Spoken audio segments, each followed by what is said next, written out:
On va reprendre notre sérieux pour le sujet qui suit. On va retrouver Justine Bonté, notre infirmière puéricultrice préférée. Elle va nous parler ce matin du diabète de l'enfant et en vidéo nous expliquer quels sont les signes qui doivent nous alerter. C'est tout de suite. Merci beaucoup, ma Julie. Merci Anne. Merci Karen. Le diabète est une maladie chronique qui bouleverse le quotidien. Et pourtant, elle est encore méconnue. Alors qu'en est-il quand elle touche les enfants et les adolescents? Aujourd'hui, on fait le point ensemble sur cette maladie, sur comment la diagnostiquer et surtout comment apprendre à vivre avec. Mais d'abord, le diabète, c'est quoi? Eh bien, le diabète, c'est un problème de régulation du taux de sucre dans notre sang.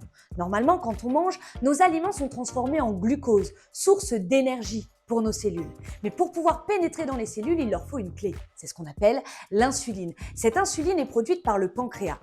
Dans le cas du diabète de type 1, maladie la plus fréquente chez les enfants et chez l'adolescent, notre système immunitaire attaque par erreur les cellules du pancréas qui fabriquent cette insuline. Résultat, plus d'insuline du tout.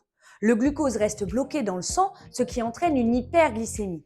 C'est une maladie auto-immune qui ne se prévient pas et qui n'est pas due à l'alimentation. Mais alors, quels sont les signes qui doivent nous alerter? En tant que parents, certains de ces signes doivent nous mettre la puce à l'oreille.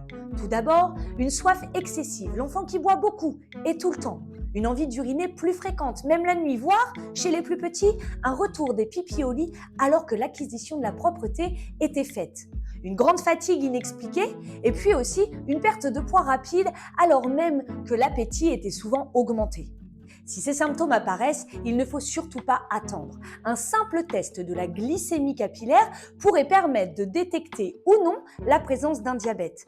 Car un diabète non diagnostiqué peut évoluer vers une situation grave qu'on appelle une acidocétose qui nécessite une hospitalisation en urgence et peut mener au coma.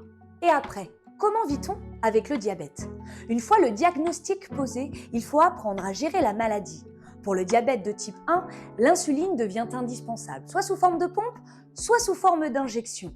Mais au-delà du traitement, il y a surtout un équilibre de vie à trouver. D'abord, par le biais de l'alimentation, qui joue un rôle clé. Il ne s'agit pas du tout d'un régime strict, mais d'un bon équilibre des glucides pour éviter les variations de la glycémie.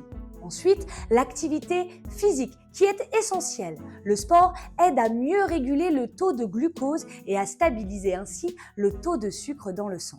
Enfin, par un suivi médical qui est indispensable, avec des contrôles réguliers et un accompagnement par une équipe pluriprofessionnelle. Vivre avec un diabète demande des ajustements, mais avec un bon suivi, les enfants et les ados peuvent mener une vie tout à fait normale.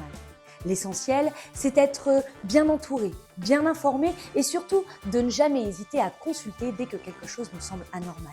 Parce que détecté à temps et bien pris en charge, le diabète ne doit pas empêcher un enfant d'être tout simplement un enfant. Merci infiniment, ma chère Justine Bonté.